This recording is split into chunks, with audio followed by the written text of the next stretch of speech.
Λοιπόν, εδώ είμαστε κυρίες και κύριοι, στο δεύτερο μέρος της εκπομπής Ορθά Κοφτά. Θα πούμε 2,5 πραγματάκια, πραγματικά ορθά κοφτά, με την ελπίδα ότι θα μπορέσουμε να βάλουμε κάποια πράγματα στη θέση τους. Καλεσμένη μας είναι η Φωτεινή Αθανασοπούλου, το πρόσωπο των ημερών, όπως μου είπε και η συνεργάτης της Τατιάνα Στεφανίδου, που με πίεζε χθες επί ώρες. Ρε παιδάκια μου, να της λέω, άσε με, κλείσε το τηλέφωνο. Έχω πάρα πολύ βαρύ πρόγραμμα. Και να ήθελα δηλαδή, δεν θα μπορούσα. Τέλος πάντων, που δεν έχω και καμία διάθεση για τατιανιές. Μα είναι το πρόσωπο των ημερών, μου λέει. Είναι το πρόσωπο των ημερών. Τι θέλουμε. Καλώς μας ήρθατε, πρόσωπο των ημερών. Ευχαριστώ πάρα πολύ. Καλώς σας βρήκα πάλι. Να την ανεβάσουμε στο YouTube αυτή την συνέντευξη. Αν και τώρα βγαίνουμε παντού έτσι και αλλιώς και μέσω του site. Νομίζω θα πρέπει αυτό. Πλέον, ναι. Όπως βλέπετε, όσο και να τις έχετε κάπου καταχωνιασμένες, τα ψάχνουν και τα βρίσκουν ευσεχρόνων ντετέ. Αυτό πριν μου πείτε εσείς την εμπειρία σας, να πω κι εγώ λίγο τη δική μου. Εμένα προσωπικά με εντυπωσίασε, διότι είναι πάρα πολύ δύσκολο να ψάχνεις μέσα από πάρα πολλές συνεντεύξεις και μάλιστα δικές σας. Είχαμε ανεβάσει αρκετές. Μόνο και όχι μόνο εδώ, σε ναι, πολλά κανάλια. Ακριβώς. Και προφανώς τις είδανε όλες. Δεν είχατε πει τα ενδιαφέροντα σημεία, τέλος πάντων, στις άλλες και βρήκαν αυτό. Δηλαδή, δούλεψαν επί ώρες για το χατήρι σας. Αυτή η ιστορία, να ξέρετε, ότι την πλήρωσαν κάποιοι. Είμαι πολύ ευτυχής όμως. Είναι φοβερό. Λοιπόν, θέλω πριν από όλα να μου πείτε πώς τα ακούσατε εσείς αυτά τα πράγματα και πώς τα ζήσατε. Εμείς ξέρουμε από τη δική μας πλευρά. Και τα είπαμε και τα γράψαμε, τέλος πάντων. Εσείς που ήσασταν και το πρόσωπο που τα δέχτηκε όλα αυτά. Κοιτάξτε, καταρχάς είμαι πολύ ευτυχής, να αρχίσω έτσι, να μην αρχίσω με απεσιοδοξίες. Είμαι πάρα πολύ ευτυχής, διότι έστω και με αυτή τη μέθοδο και τακτική, ας πούμε, της κατασπήλωσης κάποιας επιστημονικής οντότητας ανθρώπων, αρχίζουν και συζητούνται, μπήκαν στην επικαιρότητα τα θέματα που αφορούν πάρα πολλούς ανθρώπους και οι οποίοι, εν πάση περιπτώσει, μέχρι τώρα δεν τολμούσαν να μιλήσουν. Λοιπόν, από αυτή την άποψη είμαι πολύ ευτυχής που τα φέρνω εγώ σε αυτή τη και είναι και μεγάλη ευθύνη μου. Κατά δεύτερον, θεωρώ όμως ότι είναι απαράδεκτο για θέματα κυρίως δημοκρατίας, την οποία όλοι λέμε και καφιόμαστε, αλλά στην ουσία την καταπατάμε κάθε μέρα, να κρίνονται άνθρωποι για επιστημονικές θέσεις, άνθρωποι οι οποίοι έχουν ένα πλούσιο βιογραφικό και κανείς δεν μπορεί να το αγγίξει και γι' αυτό είναι βεβαίως και όλη αυτή η ιστορία και κατέφυγαν σε τέτοιους τρόπους. Βιογραφικά τα οποία είναι παγκοσμίως γνωστά, διότι είμαι και πρόεδρος παγκοσμίων οργανισμών, έτσι δεν είμαι μόνο ελληνικών, πέρα των κοινοτικών θέλω να πω. Έτσι ήμουνα για πολλά χρόνια πρόεδρος της Παγκόσμιας Εταιρείας για τις υδατοκαλλιέργειες και την υγεία των υδρόβιων οργανισμών, που σημαίνει και αλλιεύματα και υδατοκαλλιέργειες και όλα αυτά. Ήμουνα πρόεδρος του Τμήματος Κτηνιατρικής επί 2 θητείες, η πρώτη εκλεγμένη πρόεδρος, που σημαίνει ότι κάτι άξιζα για οι συνάδελφοί μου να με τιμήσουν με τη θέση αυτή. Ήμουνα σε διάφορους οργανισμούς και στην Ευρωπαϊκή Ένωση στη Σκωτία, που ασχολήθηκα με τα τρόφιμα, με τα σφαγεία, με τα αλλιεύματα, με τα πτηνοσφαγεία και το καθεξής. Ήμουνα σε τέτοιες. Παρ' όλα αυτά, είχα τις απόψεις μου, είχα την κριτική μου ικανότητα. Κανείς δεν μου απαγόρευσε σε τέτοια όργανα να μιλήσω και να πω την επιστημονική μου άποψη και έρχονται κάποιοι βουλευτές οι οποίοι είμαι σίγουρη ότι δεν είχαν καν ιδέα από πολλά θέματα από τα οποία με ρωτήσανε και ειδικά για τον κώδικα, τον διατροφικό κώδικα, για τον οποίο έγινε, ας πούμε, η όλη φασαρία. Η οποία μόνη θα μπορούσε, είναι το μόνο θέμα το οποίο κάπως, ας πούμε, να δικαιολογήσω ότι ενδεχομένως, ας πούμε, τους έθετε ένα προβληματισμό. Αλλά και ο τρόπος με τον οποίο τον εξέθεσαν θεωρώ ήταν πολύ υποτιμητικός και για μένα και για εκείνους τους ίδιους. Λοιπόν, τη στιγμή που την ιστορία την ξεκίνησαν κάποιοι βουλευτές του Πασόκ και του Ποταμιού. Ναι, βέβαια. Τις ενστάσεις. Κοιτάξτε να δείτε. Με το που μπαίναμε στην Επιτροπή έγινε μια παρουσίαση από τον κύριο Υπουργό και από τον Γενικό Γραμματέα και για όλους, και για τον κύριο Τσάλτα τον πρόεδρο και για μένα. Και μετά μας δόθηκε ένα 5 λεπτό, 10 λεπτό να κάνουμε μια τοποθέτηση με το πώς βλέπουμε εμείς αυτόν τον οργανισμό και τι τέλος πάντων στόχους έχουμε και πού θα πάει. Ναι, πολιτικά, ας πούμε, οι θέσεις μας. Γιατί αυτές οι θέσεις είναι πολιτικές, όπως ξέρετε. Και βέβαια, λίγο πολύ πρέπει να συμμορφωνόμαστε και με την εκάστοτε πολιτική. Γι' αυτό και αλλάζουν εξάλλου. Σαφώς και είναι πολιτικές θέσεις. Κακώς ίσως, αλλά έτσι λειτουργεί εντάξει, η χώρα μας. Λέω, αν δεν θέλουν, να το αλλάξουν. Ο ενιαίος φορέας ελέγχου τροφίμων, αυτό που είναι ο ΕΦΕΤ, είναι ένα πάρα πολύ κρίσιμο όργανο. Από αυτό θα έπρεπε, στην ουσία, προστατεύεται ή όχι η δημόσια υγεία. Και από αυτό. Ναι. Έτσι.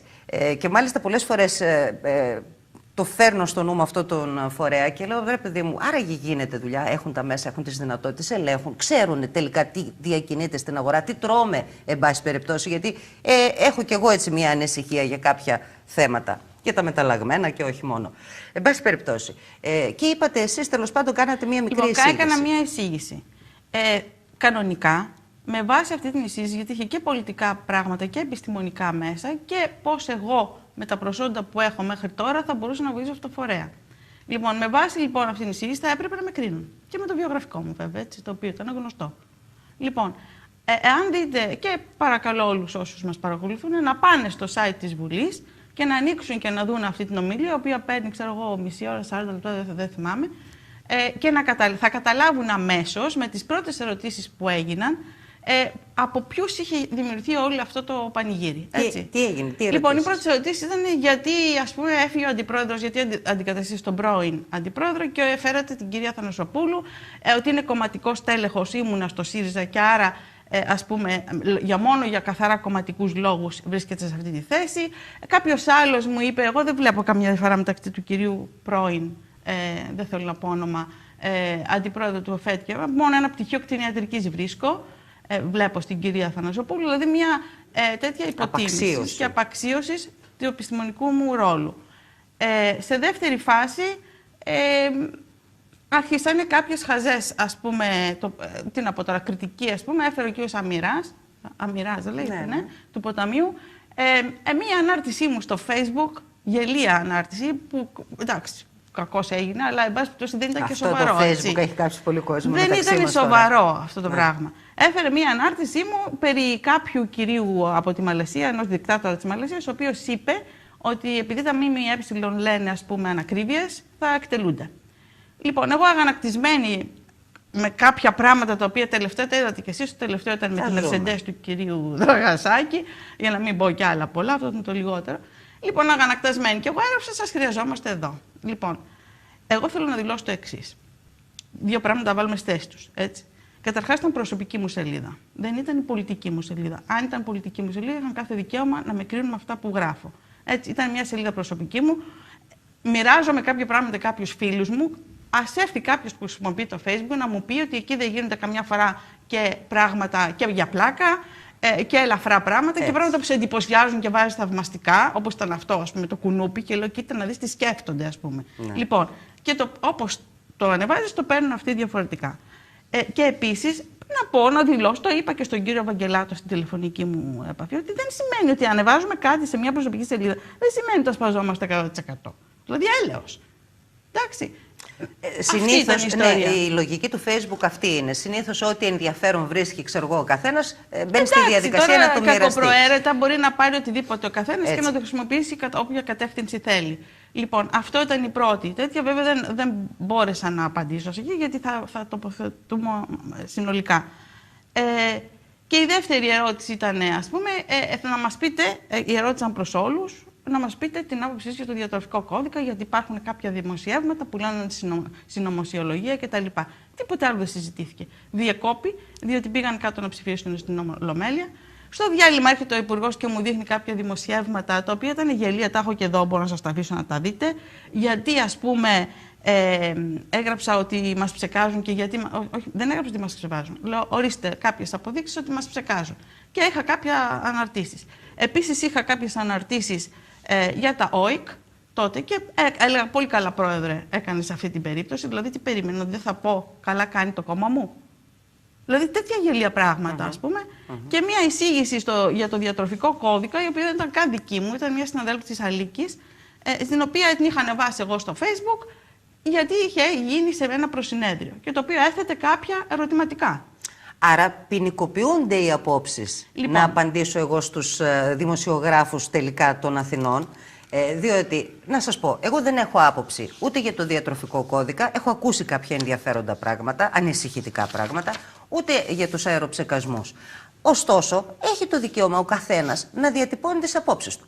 Τραγική σύμπτωση δε, κυρία Θανασοπούλου, είναι ότι και ο πρώην πρόεδρος του ΕΦΕ, ο κύριος Κατσαρός, ήταν από τους πρώτους που βγήκαν και μίλησαν δημοσίως για αυτό το θέμα. Δηλαδή, ως επιστήμονας βγήκε κιόλας. Δηλαδή κάτι συμβαίνει εδώ πέρα. Εκείνο δεν ενόχλησε. Επίσης δεν ενόχλησε. Τα ανέβασα χθες ναι, στο site, στην ιστοσελίδα μας, στο TV10. Λοιπόν, θέλετε να σας πω πόσες επερωτήσεις έχουν γίνει και για τους ψεκασμούς και για το κόντεξ Αλιμεντάριος. Και από τον κύριο Βορίδη και από τον κύριο να αρχίσω. Κουβέλη. Για τους ψεκασμούς ξέρω πολύ καλά ότι είναι και ο κύριος Κουβέλης και ο κύριος. Για τον κόντεξ Αλιμεντάριος, πρόσφατα έχει κάνει και η Χρυσή Αυγή επερώτηση για την ακτινοβόληση των τροφίμων, διότι είναι ένα από τα οποία επιτρέπονται. Πέρα από αυτό, ο κύριος Βελόπουλος είχε κάνει ολόκληρη αναλυτική έκθεση και ρωτάει. Όταν ήταν παλιά, έτσι. Ο κύριος Νικολόπουλος, όταν ήταν τότε στη Νέα Δημοκρατία, έχει κάνει πάλι επερώτηση για αυτό το θέμα. Δηλαδή, εγώ πείραξα. Εσύ. Που βάζω ερωτήματα. Και εγώ ρωτάω τον κόσμο και όσους μας ακούνε και τους καταναλωτές κυρίως, αλλά και τους αγρότες, γιατί και αυτοί θίγονται από ορισμένα πράγματα. Και τους μικρομεσαίους, γιατί και αυτοί θίγονται με τον κώδικα. Ρωτάω λοιπόν, αν δεν βάλω εγώ που είμαι ειδική θέματα τέτοιου είδους και ερωτήματα για κρίση, ποιος θα τα βάλει?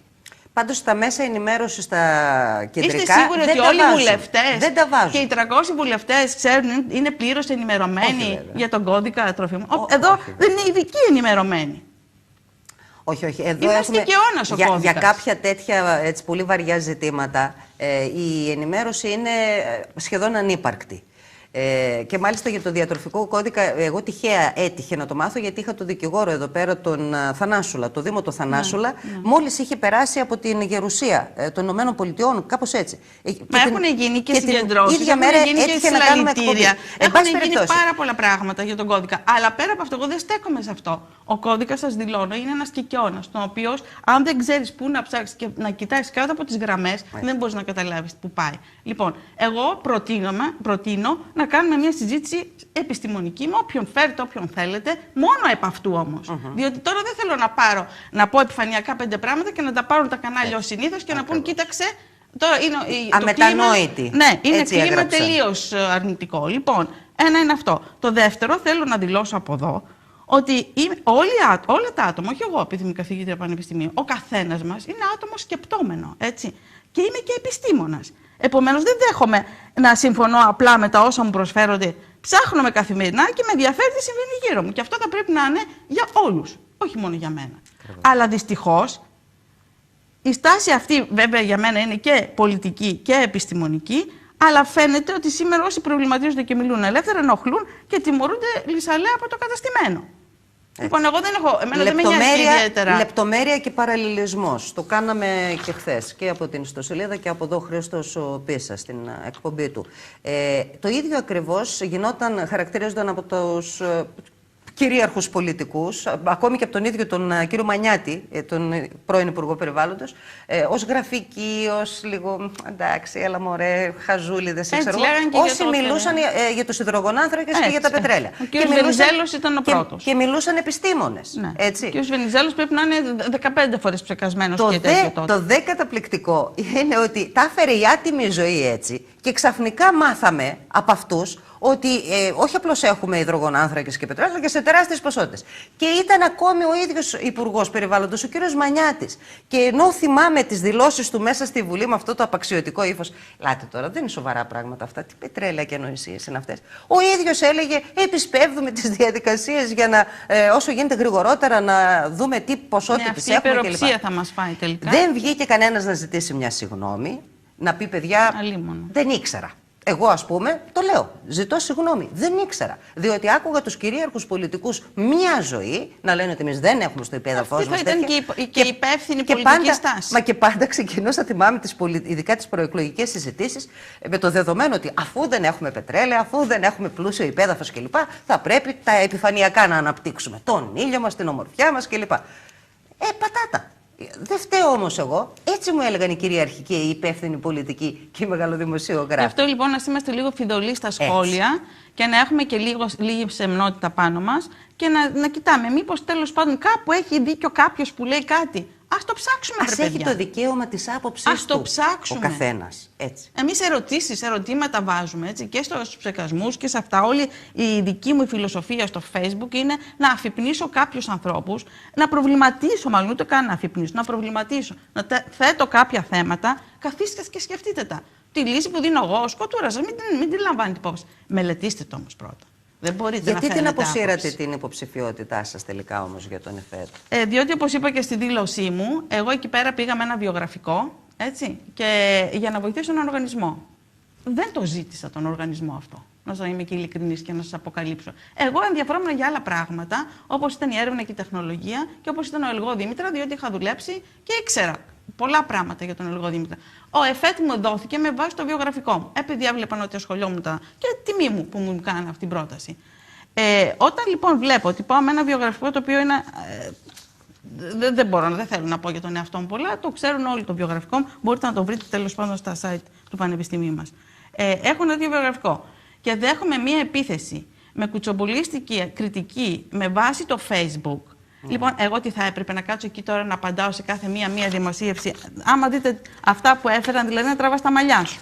Όχι, ναι, εντάξει, όσα πρόλαβα και εγώ υποτιμάει, να παρακολουθήσω, έχω ναι, μια αξιοπρέπεια. Αλλά ίσως έτσι όμως τους δώσατε τη θέση του νικητή. Γιατί έβγαλαν δελτία τύπου, δεν ξέρω το θέμα δεν θα λήξει μας εδώ, το στείλανε κυρία και εμάς Χασάπη. από το ποτάμι. Έχω πάρει και νομική συμβουλή και δεν θα μείνω σε αυτό. Διότι δεν μπορούν, είναι θέμα γενικότερο, έτσι. Καταρχάς, έγιναν με δύο στόχους. Το ένα ήταν κάποια συμφέροντα μέσα ίσως και από τον ΕΦΕΤ, ας πούμε, τα οποία δεν ήθελαν εμένα, διότι εγώ δεν έχω βαρύδια, είχα μια δουλειά, ανά πάση στιγμή ξαναγυρίζω πίσω. Να σας πω την αλήθεια, δεν μου κόστησε και πολύ το ότι δεν πήγα στον ΕΦΕΤ, μου κόστησε πιο πολύ το ότι φημώνουν ανθρώπους που έχουν άποψη. Αυτό. Και το δεύτερο, πέρα από την εσωτερική τέτοια, είναι με ένα γενικότερο σύστημα, κυρίως του ποταμιού, για να αυτόσει την συγκυβέρνηση, έτσι, να πλήξει τη συγκυβέρνηση, διότι τσούζει το ότι οι ανεξάρτητοι Έλληνες είμαστε τώρα στην κυβέρνηση και δεν είναι το ποτάμι. Λοιπόν, αυτές είναι οι αιτίες, νομίζω, κατά την άποψή μου. Οπότε λοιπόν είναι απαράδεκτο αυτό το πράγμα να το βάλω εγώ. Οπότε εσείς νομικά όταν λέτε ότι θα κινηθείτε... Δεν ξέρω, θα πάρω, έχω πάρει διάφορες απόψεις και θα δω, διότι και με συκοφαντούν, ναι. έτσι, και υποβαθμίζεται και ο επαγγελματισμός μου και το θέση μου στο πανεπιστήμιο και το image μου, εν πάση περιπτώσει. Πάντως να σας πούμε την αμαρτία μας τώρα και εγώ και ο Χρήστος. Αν και τα μηνύματα που έχω πάρει είναι άπειρα. Και εμείς κατά τη χθεσινή εκπομπή που έκανε αναφορά μου ζήτησαν το ίδιο. από ενός καταναλωτών από όλη την Ελλάδα να βοηθήσω και θα βοηθήσω, διότι εγώ δεν πρόκειται να με φημώσουν όσο και να προσπαθήσουν. Και από εκεί και πέρα, αν υπάρξει κάποιο τέτοιο που θα μπορώ να κάνω νομικά, θα το κάνω. Πάντως είναι αυτό έτσι που εισπράξαμε ως τρίτοι άνθρωποι. Γιατί κάποτε αυτό το πράγμα πρέπει να σταματήσει. Ντραπήκαμε. Όχι, πραγματικά ντραπήκαμε. Και έτσι ειλικρινά το συζητούσαμε χθες όλη μέρα. Ότι ρε παιδί μου, πώς μπορεί να νιώθει τώρα ένας τέτοιος άνθρωπος που έχει κάνει τόσα πράγματα στη ζωή του, που έχει ένα τελείως διαφορετικό προφίλ από αυτό που εμφάνισαν. Να σας πω την αλήθεια, δεν με πείραξε και πάρα πολύ. Το μόνο που με πείραξε είναι ότι έγινε μια φασαρία και αναμίχθηκε το κόμμα μου, το οποίο δεν είχε καμία δουλειά να διασυρθεί έτσι, γιατί ήταν και αυτό. Και ο Υπουργός και οι συνεργάτες του, εν πάση περιπτώσει, οι οποίοι μου κάνουν τιμή και αυτό μόνο με πείραξε. Όλα τα άλλα δεν με ενοχλούν. Ξέρω, είμαι στην πολιτική τώρα αρκετά χρόνια. Μια εμπειρία την έχετε καλή. Μου λέει και η αδερφή μου προχτές, μου λέει, μα δεν σε ενοχλούν αυτά. Λέω, δεν με ενοχλούν αυτά. Άλλα με ενοχλούν. Άρα το στομάχι το γερό του φτιάξατε, αν μη τι άλλο, αυτά τα χρόνια. Όμως θα μου επιτρέψετε να πω κάτι, διότι έγινε ένα δημοσίευμα, στο μόνο που θα αναφερθώ, το οποίο με έθιξε. Προσωπικά σαν άτομο και σαν πανεπιστημιακό. Περισσότερο και από όλα τα άλλα που διότι είναι του κυρίου Κασιμάτη, Στέφανου Κασιμάτη στην Καθημερινή, δεν το έχω τώρα μπροστά μου, θα το αφήσω μετά, το οποίο τελειώνει, λέει ό,τι λέει, εν πάση δικαίωμά του, λέει ότι το πιο τραγικό απ' όλα είναι ότι εγώ είμαι καθηγήτρια πανεπιστημίου. Λοιπόν, θέλω να απαντήσω στον κύριο Κασιμάτη και στον κάθε κύριο Κασιμάτη, ότι σκοπός μου και εμένα αλλά και του ακαδημαϊκού συστήματος, αν θέλουμε να είμαστε σωστοί, είναι να κάνουμε πρώτα σκεπτόμενους ανθρώπους και μετά τεχνοκράτες. Τους τεχνοκράτες τους καθαρά τους είδαμε και γι' αυτό η Ελλάδα κατάληξε εδώ που κατάληξε. Λοιπόν, εγώ θα κάνω σκεπτόμενους ανθρώπους και να πάνε να ρωτήσουν και στο πανεπιστήμιο και τους μαθητές μου και τους μεταπτυχιακούς τι άποψη έχουν για μένα. Λοιπόν, δεν του επιτρέπω να γράφει αυτό το πράγμα. Με θίγει. Με τόση ευκολία. Προσωπικά με θίγει. Με ξέρει, δεν με ξέρει. Αν με ξέρει, είχε κάθε δικαίωμα. Μόνο αυτό ήθελα να αναφερθώ στα δημοσιεύματα. Τα άλλα μπορούν να λένε ό,τι θέλουν. Έτσι. Δεν ξέρω, ήταν μια εμπειρία πάντως έτσι, τρομακτική. Και επίσης να πω κάτι τώρα, το περασμένο Σαββατοκύριακο που μας πέρασε, η Ελληνική Κτηνιατρική Εταιρεία έκανε ένα συνέδριο, το ετήσιο συνέδριό της, το επιστημονικό συνέδριό της. Και ξέρετε ότι η Ελληνική Κτηνιατρική Εταιρεία είναι ένα όργανο που φέρει μια ευθύνη για την επιστημονική κοινότητα και το αντικείμενο. Έτσι. Λοιπόν, όταν ο ίδιος ο κλάδος μέσα σε κύρια ομιλία του έχει η κτηνιατρική και η νέα τάξη πραγμάτων και η συνάδελφος που έκανε την ομιλία λέει τι σημαίνει η ελεύθερη μεταφορά των ζώων σε μια ανοιχτή κοινωνία, σε ανοιχτά κράτη-μέλη, ας πούμε, και αυτά, και τους παρακαλώ να πάνε να μπουν στα πρακτικά να τη δουν, έτσι, και την περίληψή της. Λοιπόν, όταν οι ίδιοι επιστήμονες βάζουν τέτοια θέματα, θίγω εγώ τη Βουλή. Δηλαδή, να γελάμε. Εντάξει. Είναι και ανεβασμένο το επίπεδο της Βουλής, όπως είναι γνωστό. Θέλω να το κρίνω. Εγώ νομίζω εντάξει, ότι ήταν λάθος και υποτιμητικό και για τους ίδιους αυτά που κάνανε. Πάντως, εγώ είχα την ελπίδα ότι θα είσαστε αντιπρόεδρος στον ΕΦΕΤ και είχα χαρεί και πάρα πολύ. Και μάλιστα έλεγα ότι θα είχαμε και πολύ καλή συνεργασία, γιατί θα μας δίνατε υλικό και θα σας δίναμε υλικό. Γιατί πραγματικά παίζονται πάρα πολύ σοβαρά θέματα αυτά τα τελευταία χρόνια στο διατροφικό κλάδο. Η κριτική τρομάζει και τελικά ποιος εξυπηρετεί αυτή η σιωπή δεν ξέρω. Έτσι. Γενικά για την κατάσταση, τώρα μια και ήσασταν και στην Αθήνα έτσι από κοντά, πώς τα βλέπετε τα πράγματα, αντέχουν οι ΑΝΕΛ? Νομίζω ότι έχουμε κάνει με τον πρόεδρό μας μέσα στο Υπουργείο τουλάχιστον Άμυνας, αν μη τι άλλο, για να μην σχολιάσω άλλα θέματα, και με την Έλληνα την Κουντουρά στο Υπουργείο Τουρισμού, θεωρώ ότι έχουμε κάνει πολύ σοβαρά πράγματα. Έτσι, δεν ξέρω γενικότερα για το τέτοιο της κυβέρνησης, αλλά εμείς σαν ΑΝΕΛ θεωρώ ότι έχουμε κάνει πάρα πολλά πράγματα. Ο Υπουργός μας καταρχάς έκανε τη ΜΟΜΑ, που ήταν ένα έργο το οποίο νομίζω και οι ίδιοι οι μηχανικοί το επικροτούν και η κοινωνία γενικότερα. Η Έλληνα η Κουντουρά έχει ανοίξει ορίζοντες καινούριους με τον τουρισμό. Θεωρώ ότι θα αντέξουν. Γιατί να μην είναι μέσα. Εγώ πιστεύω γιατί ότι... βλέπετε ότι υπάρχει Κοιτάξτε, αν δεν αντέξουν, πίεση, ένα pressing από παντού. Αν δεν αντέξουν, σημαίνει ότι και ο ΣΥΡΙΖΑ υποπίπτει σε κάποιες πιέσεις και αλλάζει κάπως την πορεία. Διότι μην ξεχνάτε, τα μόνα αντιμνημονιακά κόμματα ήμασταν εμείς οι δύο. Και γι' αυτό συμπράξαμε σε αυτή τη βάση. Έτσι, για να μην περάσουν άλλες λογικές. Τώρα, άμα αλλάξει πορεία, αυτό είναι θέμα του ΣΥΡΙΖΑ. Εγώ δεν μπορώ να το κρίνω. Εσείς είχατε αυτές τις τελευταίες ώρες καμιά επαφή με τον Πάνο τον Καμένο για όλα αυτά που έγιναν? Έχουμε το κόμμα, συνέχει τέτοια, ναι. Όχι με τον ίδιο. Ο ίδιος έχει πρόβλημα με τους γονείς του από ό,τι έχω μάθει και είναι σε άλλη κατάσταση τώρα. Όχι με τον ίδιο. Δεν θα έπρεπε από την πλευρά όμως του κόμματος να βγει, ξέρω εγώ, μια στήριξη? Βγήκε μια εσωτερική τέτοια, ένα σωματώμα αιμός, το οποίο με στηρίζουν απόλυτα. Έτσι, και... Δεν βγάλαν όμως προς τα έξω κάτι, έτσι? Όχι, γιατί εγώ ας πούμε δεν θεωρώ ότι ήταν χρειαζόμενο, διότι να σας πω κάτι, και ηλικία έχω και πολιτική εμπειρία έχω, να μπορώ να αυτόσω τον εαυτό μου. Δεν θέλω να εμπλέξω το κίνημά μου σε αυτές τις γελίες, ας πούμε, καταστάσεις. Εάν ξαναγίνει βέβαια, θα απαιτήσω να βγει τέτοια ανακοίνωση. Διότι δεν μπορεί να βάλλονται οι ΑΝΕΛ με βάση το τι είχε γράψει κάποιος κάποτε. Αν πάρουμε έτσι, τότε οι μισοί βουλευτές εκεί μέσα και οι άλλοι πρέπει να είμαστε να μην πω τι. Πάντως το βασικό είναι ότι θα πρέπει να μάθουμε να σεβόμαστε τις απόψεις του άλλου, έστω και αν διαφωνούμε εντελώς. Εννοείται. Μα αλλιώς δεν είμαστε δημοκρατία και επιστρέφω το φασιστικό κείμενο που οποίο μου δώσανε, έτσι, για το τέτοιο του, το επιστρέφω στον κύριο Αμυρά, διότι εν διάφορες περιπτώσεις, αν δεν μπορούμε να μιλάμε, αποδεικνύεται στην πράξη ποιος είναι φασίστας. Και πέρα από αυτό θέλω να πω και κάτι άλλο στον κύριο Αμυρά, το οποίο το έθιξε και το έβαζε και με στόμφο, ότι εκείνος είναι εκλεγμένος, εγώ ας πούμε εκλεγμένος από κόσμο, έχει δεχτεί κριτική, πολιτική, τον έχουν ξεσκονίσει όπως είπε. Λοιπόν, θέλω να του πω τον κύριο Αμυρά από εδώ, από αυτή τη θέση, και ας με αντιμετωπίσει, ότι εγώ έχω 4 εκλογικές αναμετρήσεις. Στις πιο πολλές είμαι πρώτη στα τοπικά ψηφοδέλτια. Στο ΔΕ Ευρωψηφοδέλτιο πήρα 12.000 ψήφους, που δεικνύει ότι αν είχα μείνει στο ΣΥΡΙΖΑ, ενδεχομένως να πεζόταν και η θέση μου ευρωβουλευτή. Λέμε τώρα, αναλογικά. Έτσι. Και πέρα από αυτό όμως, το κυριότερο, έχω εκλεγεί 3 φορές στη ζωή μου στην πανεπιστημιακή μου καριέρα από ανθρώπους οι οποίοι ήταν πάρα πολύ δύσκολοι, δεν μου έκαναν καμία τέτοια, και το ξέρει όλος ο κόσμος, γιατί δεν ήμουν από τα άτομα τα οποία μπήκαν με άλλους τρόπους στο πανεπιστήμιο, ούτε είχα μπάρμπα στην κορώνη να με βοηθήσει, ούτε είχα κανένα όνομα από πίσω μου. Έτσι.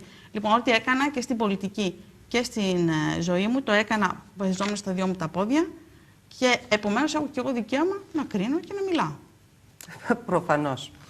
Τέλος πάντων, να φύγει και να περάσει και ελπίζω να μην συνεχίσουμε στον ίδιο ρυθμό. Βεβαίως δεν αποτελείται εξαίρεση στον κανόνα. Βλέπετε ότι είναι ένα προσφυλές σπορ των πολιτικών και των δημοσιογράφων των Αθηνών, με πολύ μεγάλη άνεση να βάζουν τον καθένα στην κρεατομηχανή, χωρίς να νοιάζονται ποιος πραγματικά είναι, χωρίς να το ψάχνουν στην ουσία, αρκεί να πουλάει το θέμα ή να κάνει τη δουλειά τους. Έτσι. Ελπίζω σιγά σιγά να αλλάξουμε και κυρίως να αλλάξει και ο κόσμος. Γιατί όσο βρίσκουν όσο τα δέχονται κοινό, αυτά έτσι, και δεν διαμαρτύρονται για αυτά τα πράγματα, τόσο θα φημώνονται και οι ίδιοι. Έτσι. Μάλιστα, τώρα να το αναφέρω, μια και την είχα στο μυαλό μου την Τατιάνα και τις Τατιανιές, και το είπα αυτό. Η Ένωση Συντακτών, όπως βγάζει ανακοινώσεις τώρα εναντίον της Ραχήλ Μακρύ, και καλά κάνει, δεν μπορείς να τα γενικεύεις τα πράγματα, θα έπρεπε να βγάλει και για την Τατιάνα τη Στεφανίδου, που μόλις βγήκε αυτή η απίστευτη είδηση, εγώ δεν μπορούσα όχι να την πω ούτε να τη διαβάσω. Η αλήθεια είναι, δεν ξέρω τι ακριβώς είναι και δεν θέλω να μάθω για την 4χρονη Άννη. Την επομένη έμαθα ότι είχε στην εκπομπή της παππούδες και γιαγιάδες του παιδιού. Και ξεπούλησε.